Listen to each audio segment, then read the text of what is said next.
नमस्कार दोस्तों, मैं हूँ रुचि भैराली। द वायरल पॉडकास्ट में मैं आपका करती हूँ बहुत बहुत स्वागत। तो फ्रेंड्स, सावन का महीना है और हमने अक्सर महिलाओं को व्रत रखते देखा है। तो आज हमारे साथ हैं मानविंदर रावत जी और आज उनसे जानेंगे व्रतों का क्या महत्व रहता है हमारे जीवन में। सबसे पहले मैं आपका बहुत बहुत स्वागत करती हूँ द वायरल पॉडकास्ट में। नमस्कार, आप सभी को बहुत बहुत धन्यवाद। आप इतना स्नेह प्रेम देते हैं। खुश रहिए, स्वस्थ रहिए, सुखी रहिए। और रुचि जी तो प्रश्न पूछती ही रहती हैं और उनके प्रश्नों का आज भी उत्तर देंगे।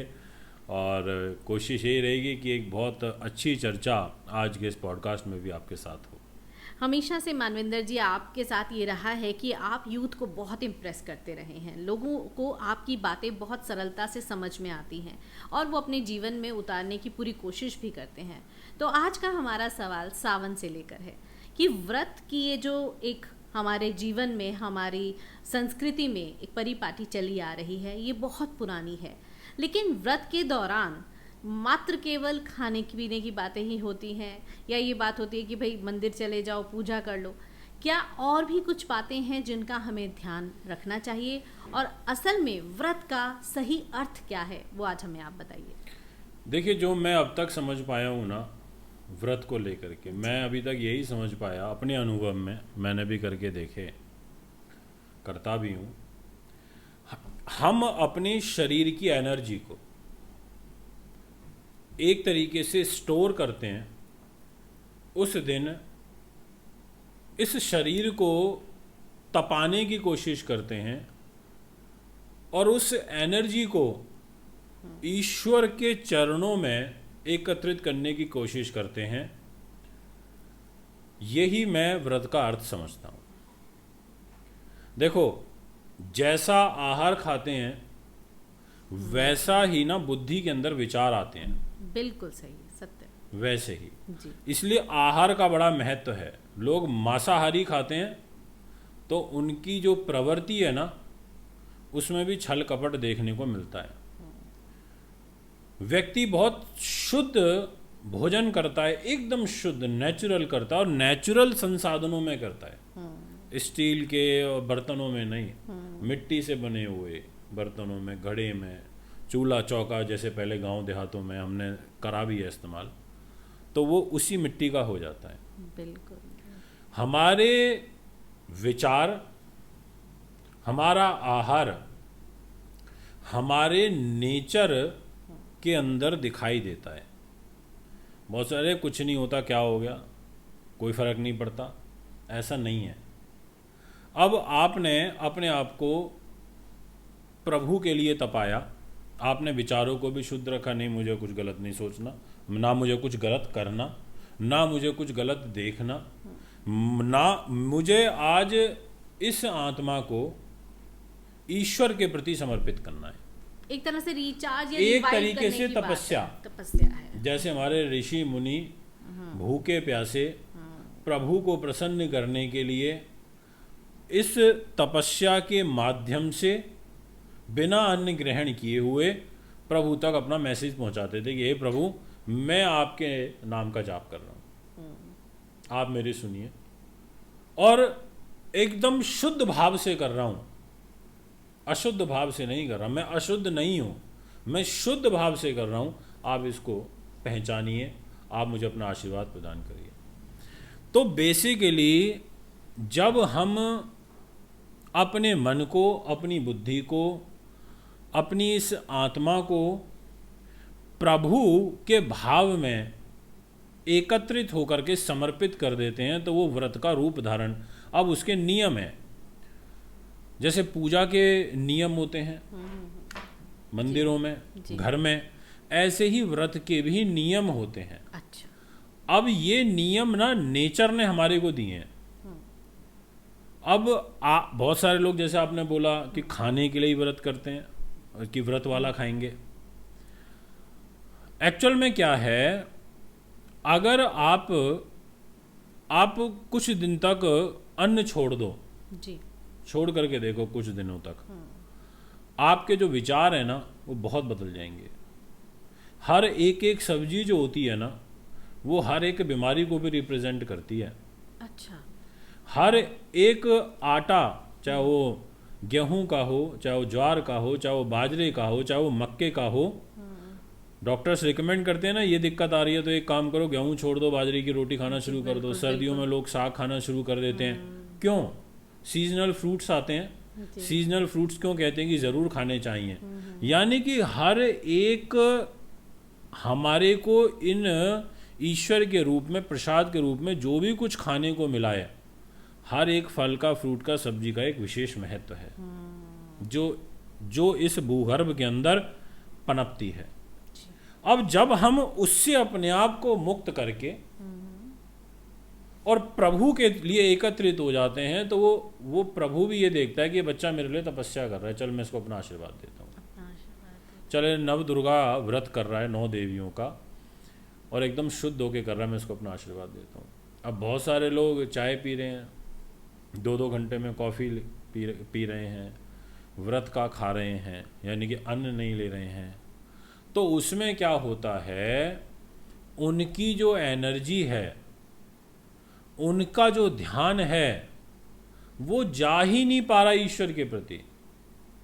वो उधर कंसंट्रेट कर ही नहीं पा रहे, क्योंकि उनकी जो जीभ है, जीभ का जो स्वाद है, ये जो इंद्रियां हैं, ये उस चीज़ को आइडेंटिफाई कर रही हैं, ढूंढ रही होती हैं। वो ब्रेन के जो चक्षु होते हैं, वो उस चीज़ को खोज रहे होते हैं इस ब्रह्मांड के अंदर। क्या आपको ये है कि हाँ 2 घंटे बाद ये मिलेगा, वो मिलेगा, ये खाएंगे। इसीलिए बोला गया है, ऐसे जैसे निर्जला एकादशी का व्रत होता है, सबसे अच्छा व्रत होता है, ये ऐसे ही नहीं है। आप रखो तो ऐसे रखो कि ठीक है, आपने प्रभु को समर्पित कर दिया, फिर आप नियम कायदे कानून का पालन करो। नहीं तो आप मत रखो। भगवान को आप प्रेम से भी याद कर लोगे ना, ईश्वर तो भाव के भूखे हैं। और अगर बिल्कुल प्रभु भक्ति में लीन लेना चाहते हो, प्रभु के निकट जाना चाहते हो, प्रभु को महसूस करना चाहते हो, प्रभु को महसूस करना चाहते हो ना, तो आपको समर्पित होना पड़ेगा, फिर आपको नियमों का पालन करना पड़ेगा। तो निश्चित तौर पर आप प्रभु के निकट पहुंच जाओगे। ये मैंने अनुभव करके देखा है। हाँ, बाकी ये सांसारिक कलयुग है, कलयुग में प्रतिस्पर्धा भी है। बिल्कुल।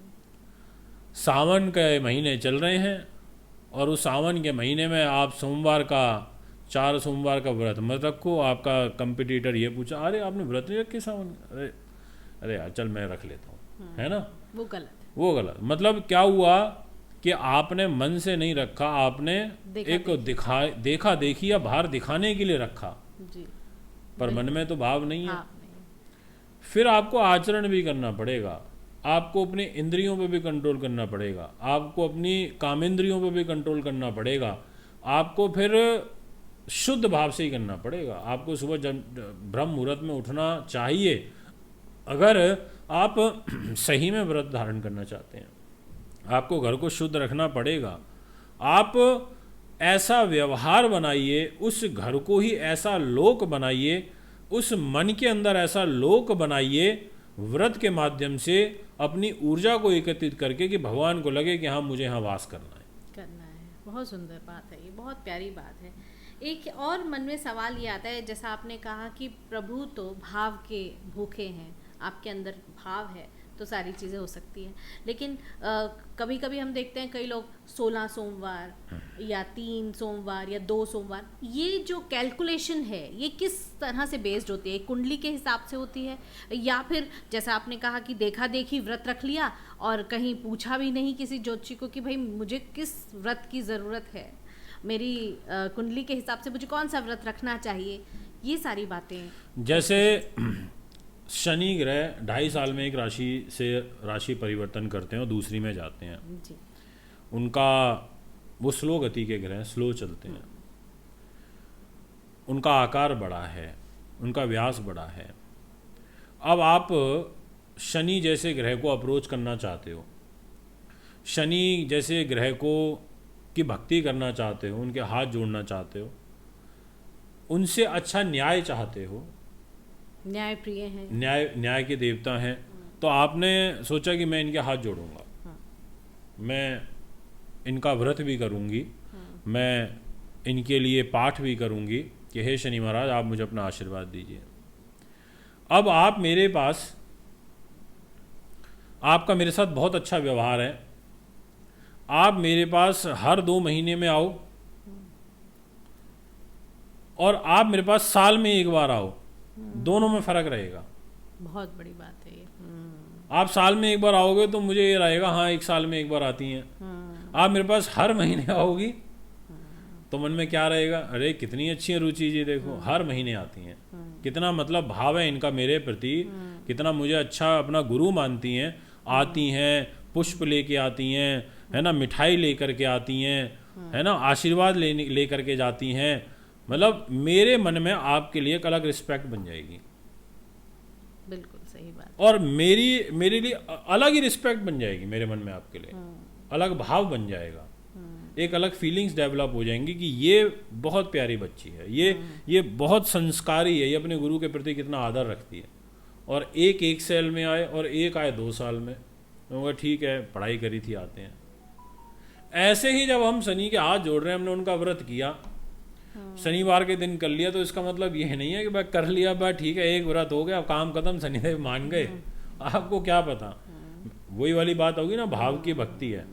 हमारे को करना पड़ता है ये सोच करके, और हम करते भी हैं ना, तो उसमें भी हमारा स्वार्थ होता है। इसलिए स्वार्थ की इन्वॉल्वमेंट लाइफ के हर जगह अपने आप एनरोल हो जाती है, क्योंकि हम संसार में हर पार्ट में हो जाती है, भक्ति में भी हो जाती है, हर पैसे में भी हो जाएगी, बिजनेस में भी हो जाएगी, दोस्ती में भी हो जाएगी, पत्नी के साथ रिलेशनशिप में भी हो जाएगी, भाई बहन के रिलेशनशिप में भी हो जाएगी, माता पिता के रिलेशनशिप में भी हो जाएगी। ये हो जाएगी कि अगर पत्नी से झगड़ा कर लिया तो मेरे को खाना नहीं मिलेगा शायद शाम को, आ गया ना स्वार्थ। भाई से अगर झगड़ा हो गया, अगर कल को लड़ाई होगी तो ये साथ नहीं खड़ा होगा। बहन से अगर लड़ाई हो गई तो ये होगा कि यार ये तो बहन है, यही तो सपोर्ट करती है, अप्रोच लगाती है मेरी माता पिता को, है ना। यानी कि हर जगह ऑटोमेटिकली स्वार्थ की इन्वॉल्वमेंट आ गई। आपको कोई संकट आया, परेशानी आई, कुंडली के ग्रहों के हिसाब से शनि ग्रह से आई, आपने शनि के हाथ जोड़ने शुरू कर दिए, आपने शनि का व्रत रख लिया और आप सोचो कि शनि खुश हो जाएंगे, ऐसा नहीं है। आप उस चीज को बार बार रिकॉग्नाइज करवाओ कि सर मैं हूं रुचि, शनि महाराज मैं हूं रुचि, मैं आपके लिए व्रत कर रही हूं, मैं आपके दिन पे कर रही हूं, मैं उस दिन कर रही हूं जो आपको समर्पित है। आप भी मेरी तरफ देखिए, आप अपनी कृपा दृष्टि मुझे प्रदान करिए, मुझे अपना आशीर्वाद प्रदान करिए, मैं आपके लिए संकल्पित हूँ। मैं हर शनिवार आपको ऐसे ही पूछती रहूँगी, मैं व्रत धारण करके आपको प्रसन्न करने की कोशिश करूँगी, सच्चे मन से, सच्ची श्रद्धा से समर्पित होकर के करूँगी, शुद्ध भाव से करूँगी, आप मुझे अपना आशीर्वाद दीजिए। तो इसीलिए ऐसा कहा जाता है कि भाई 7 कर लो, 11 कर लो, 21 कर लो, क्योंकि ये फिगर्स शुभ फिगर्स होती हैं। शगन में 101 देते हैं नहीं देते, 251 देते नहीं देते, 1100 देते हैं कि नहीं देते, 5100, 11,000, 21,000 देते हैं ना, ये शुभ फिगर होती हैं, ऑड नंबर। तो इसीलिए हम कहते हैं कि 11, 21 शनिवार का व्रत कर लो, 31 शनिवार का कर लो, 5 शनिवार कर लो। इसीलिए कहा जाता है हमेशा कि इन चीज़ों का ध्यान रखो, ये बहुत ज़रूरी है। और यहाँ पर आप जब भी देखोगे इन फिगर्स को तो ऑड नंबर में ही मिलेंगे आपको, इसलिए इसका एक ये वैज्ञानिक आधार है कि आप निरंतर प्रभु को याद करते रहने के लिए हम आपसे ये चीज करवाते हैं। ये स्कूल की अटेंडेंस की तरह है, भाई प्रेजेंट है हाँ, तो आपको दर्ज कराना पड़ेगा, बिल्कुल रहना पड़ेगा। आप बांके बिहारी जी के दर्शन करने जा रहे हो, आप एक बार करके आ जाओ, माथा टेक के आ जाओ कि भगवान मेरी मुराद पूरी कर दो, और भगवान ने कर दी। तो ये नहीं है बस ठीक है हो गया काम खत्म। अगर आपने उनको धारण किया है, अगर आपने उनको माना है, उनमें आपके मन में उनके प्रति अगर भाव पैदा हुआ है, तो फिर आप हो जाइए समर्पित, क्योंकि वही एक ऐसी शक्ति है जो आपको आपके बुरे कर्मों से भी मुक्त कर सकती है। अगर आपके पीछे कोई व्यक्ति लग गया, अगर कोई व्यक्ति आपको बहुत दुखी कर रहा है, तो आप ऐसे समझ लो कि आपके बुरे कर्म कट रहे हैं, आपके बुरे कर्म जो आपने किए होंगे वो कम हो रहे हैं। भगवान ने उस व्यक्ति को आपके जीवन में भेजा है कि इसीलिए कि चल ठीक है बेटा, अभी मैं तेरे को परेशान कर लेता हूँ, पर अभी तू इन अपने जो भी तेरे कर्म रहे होंगे उनसे तू विमुक्त हो जाएगा। बहुत अच्छी बात है ये। तो इसलिए व्रत का तो एक बहुत बड़ा वैज्ञानिक आधार है कि आप जब व्रत धारण करते हो और उस दिन में करते हो, उस ग्रह के लिए, उस देवी देवता के लिए, उस भगवान के लिए, तो आप उन तक डायरेक्ट अप्रोच करने की कोशिश करते हो, और वो करनी भी चाहिए। अब एक सवाल ये भी आता है, व्रतों की जब बात होती है, कि अक्सर घर में महिलाएं ही व्रत रखती आई हैं, माँ रख रही है, बहन रख रही है, माता जी रख रही हैं। कभी पुरुषों को व्रत के लिए इतना मजबूर होते हुए नहीं देखा गया, ना इतना डेडिकेशन दिखता है कि नहीं हमें रखना है। हाँ, कुछ जगहों पर कोई पंडित पुरोहित हैं तो अलग बात है, उन्हें हमने अक्सर देखा है और वो शुद्ध आहार लेना पसंद करते हैं। लेकिन ऐसा क्यों? यहाँ पर भी भेदभाव हो गया कि जो भगवान की आराधना करनी है वो भी महिलाओं में ज़्यादा देखी गई है। मंदिरों में अभी आप देखें तो जो पूजा अर्चना है वो महिलाएं ज़्यादा करती हैं। समय बदला है, बदल रहा है, आगे और भी बदलेगा, और ये बदलाव पिछले 10 सालों में काफ़ी देखने को मिला है। जी, देखिए, पता है क्या होता है, जब तक आप किसी विषय से नहीं जुड़ते तो आपको उस विषय के बारे में नहीं पता चलता। बिल्कुल सही बात है। और जब आप विषय से जुड़ते हो ना, तो ही आपको उसकी इम्पोर्टेंस समझ में आती है। कई बार इंसान के अंदर भक्ति के भाव को डेवलप किया जाता है, उसको पता ही नहीं होता कि भक्ति का मार्ग क्या है, उसको ये पता ही नहीं होता कि भगवान से कैसे जुड़ना है, उसको ये नहीं पता होता कि व्रत धारण करने से क्या लाभ होता है, उसको ये नहीं पता ये रिचुअल्स के बारे में। पर जब एक वेव आती है ना, तो उस वेव के अंदर लोगों के अंदर बहुत बड़े बदलाव आते हैं, और सामूहिक रूप से आते हैं। जैसे आप देखो, पिछले 10 साल के अंदर हमारे देश की मैं अगर बात करूं जी, तो बहुत बड़ी जो संख्या है, बहुत बड़ी तादाद के अंदर महिलाएं तो हैं ही, पुरुष भी बहुत ज़्यादा भक्ति की तरफ अग्रसर हुए हैं। हाँ, पहले से ज़्यादा है ना। सोशल मीडिया भी हावी हुई है, तो हमारे को सोशल मीडिया के माध्यम से भी बहुत कुछ अब डेली देखने को मिलता है। जी। अब माँ का दर्जा तो किसको प्राप्त है? माँ को ही है। माँ को ही है ना, स्त्री को ही है। जी, स्त्री को ही तो माँ के रूप में, देवी के रूप में पूछते हैं, लक्ष्मी के रूप में पूछते हैं। जी, यानी कि लक्ष्मी, सरस्वती, है ना, गंगा, यमुना, माँ, देवी, यानी कि सब जगह सबसे पहले माँ को दर्जा दिया जाता है, देवियों को दर्जा दिया जाता है सबसे पहले नंबर पर, बिल्कुल। और उसके बाद ही सेकंड नंबर पर पुरुष आता है।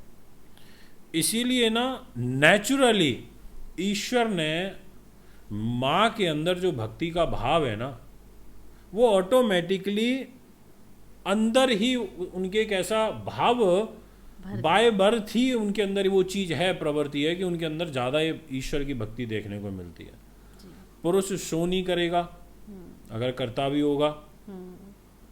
मैंने बहुत सारे ऐसे पुरुषों को देखा है जो बहुत भगवान में आस्था रखते हैं, पर कभी मंदिर नहीं जाते, कभी नहीं जाते, पर उनकी आस्था पूरी होती है।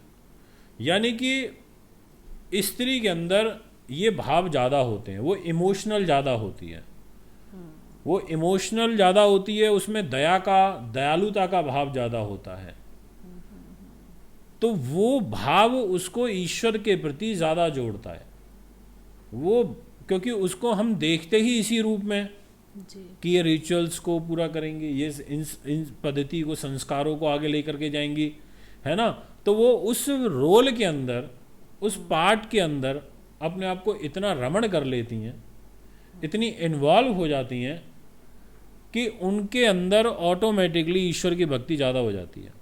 जी, पुरुष सो रहा है 10 बजे तक, सुबह 6 बजे उठ के साफ़ सफाई करके, घर की झाड़ू पोछा करके, पूजा पाठ करके, उसके बाद वो किचन में प्रवेश कर रही है। वो चीज़ कहीं से डाल ही नहीं गई उसमें। ये भाव एक महिला के अंदर ना ऑटोमेटिकली आते हैं अपने आप ही, और वो उसको प्रभु से भी जोड़ते हैं। इसीलिए कहते हैं कि घर की गृहिणी का सबसे बड़ा प्रभाव होता है उस घर की बरकत में। एक पुरुष तभी पूर्ण होता है जब उसका विवाह हो जाता है, और उसकी अर्धांगिनी, उसका जीवन साथी जब उसके साथ आता है, तो ही वो पूरा पूर्ण माना जाता है। इसीलिए कहा जाता है कि वो केवल लक्ष्मी नहीं है, वो ग्रह लक्ष्मी है। क्योंकि वो उस घर की लक्ष्मी, उस घर को आगे लेकर के जाएगी, उस घर को आगे बढ़ाएगी, उसके चरण उस घर के अंदर पड़े हैं, उसको देवी के रूप में, लक्ष्मी के रूप में हम स्वीकार कर रहे हैं, बेटी के रूप में उसको हम लेकर के आ रहे हैं। यानी कि भगवान ने वो एक अलग भाव उनके अंदर पैदा किया है। एक पुरुष के सामने कोई व्यक्ति आ जाए ना, तो वो एक बार को कह देगा अरे नहीं मैं नहीं देता जा, बट किसी महिला के सामने आ जाए ना तो वो तुरंत खोल देगी, ले बेटा पकड़। मार्मिक हृदय, क्योंकि उसके अंदर जो ममता है, जो उसने जी है, जो उसने फील की है, वो भाव उसके अंदर रहे हैं। तो वो भाव जो होते हैं, वो जो कण होते हैं, वो अब से नहीं, युग युगांतरों से ही चले आ रहे हैं। तो इसलिए स्त्रियों में भाव ईश्वर के प्रति ज़्यादा देखने को मिलता है। इसीलिए घर जो बचे हुए हैं आज की डेट में, वो महिलाओं की वजह से बचे हुए हैं, उनके भाव और भक्ति की वजह से बचे हुए हैं। तो ये बहुत अच्छी सोच और बहुत अच्छा तरीका हमने आज जाना कि किस तरीके से व्रत को समझना है, पहले की व्रत है क्या, और उसके बाद उसके नियमों को उतार के अपने जीवन में अपने प्रभु का ध्यान रखना है, भाव डालना है, और तब जाकर आपकी तपस्या पूरी होती है। बहुत बहुत शुक्रिया आपका, आपने इतने अच्छे जवाब दिए। आगे भी द वायरल पॉडकास्ट में इसी तरह आपसे मिलते रहेंगे। तब तक के लिए नमस्कार।